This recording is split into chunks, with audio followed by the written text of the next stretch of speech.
in the heart of Europe, where faith and history intertwine, stand the cathedrals of the Christian world, monuments of stone and glass that reach towards the heavens. They are not merely places of worship, but symbols of a journey that began over 2,000 years ago, when a small group of believers gathered in secrecy, bound by a message that would spread across the world. The story of the church's architecture began modestly, with simple wooden structures built for the first Christians.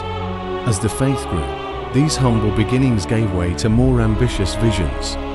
By the Middle Ages, towering cathedrals rose across Europe, blending art, engineering, and spirituality. The Gothic cathedrals, with their pointed arches and stained glass windows, transformed cities into places of pilgrimage. Their immense spires stretched toward the sky, as if the very stone was striving to touch the divine.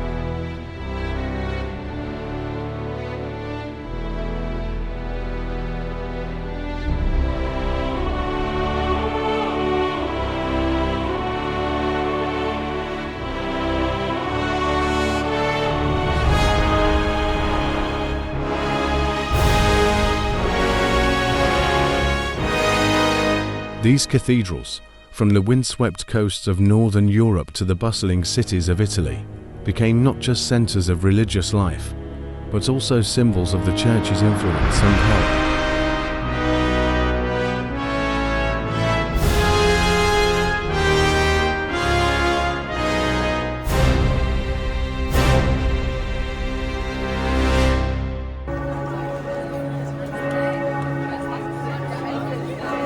Each was unique, yet all shared a common goal: to inspire or to lift the spirit, and to remind those who entered that they stood in the house of God.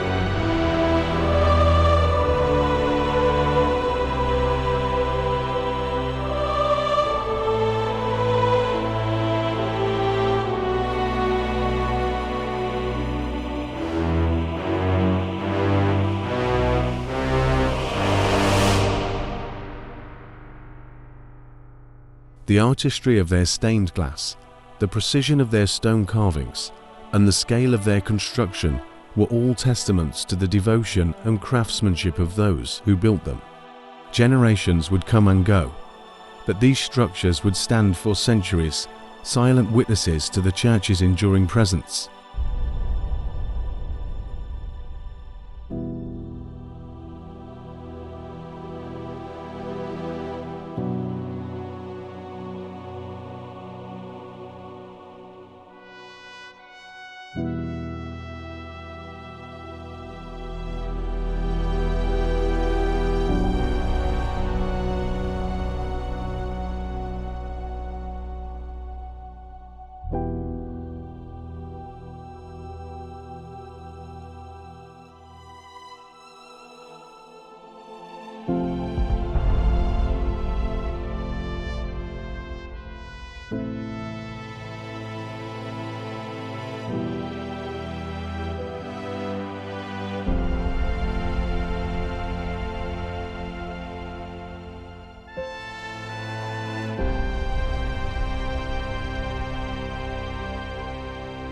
Yet the journey of the church was not only about the physical structures it built. As these cathedrals rose across Europe, the church's spiritual and political influence spread as well. It became a guiding force in the lives of kings and peasants alike, shaping the course of history and culture.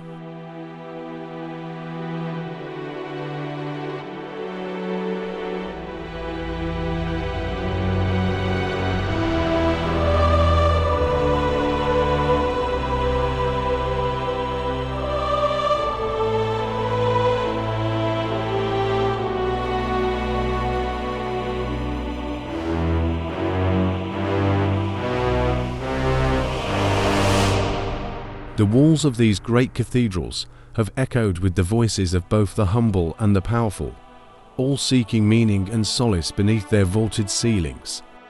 But if these cathedrals represent the soul of the Church, its heart beats within the walls of the Vatican, the smallest country in the world, yet the seat of its greatest spiritual authority. The Vatican is not just a place, it is the center of the Roman Catholic Church, where centuries of faith, history, and power converge. At the heart of the Vatican stands St. Peter's Basilica, one of the most magnificent churches ever built. Rising above the tomb of St. Peter, it serves as a symbol of the church's spiritual leadership.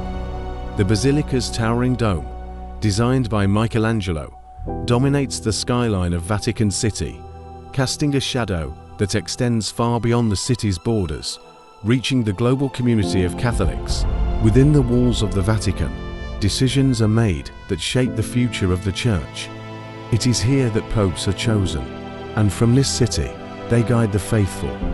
The Sistine Chapel, with its world-famous ceiling painted by Michelangelo, is a masterpiece of art and theology, depicting the creation of the world and the Last Judgment. While the cathedrals of Europe remind us of the Church's presence throughout history, the Vatican remains its enduring heart. It is a place where tradition and the present meet, where the leadership of the Church guides its followers, and where the faithful find their connection to the divine. In this way, the story of the Church is told not just through the cathedrals that dot the landscapes of Europe, but through the living history of the Vatican, a place where the past, present, and future of the Catholic Church forever intertwined.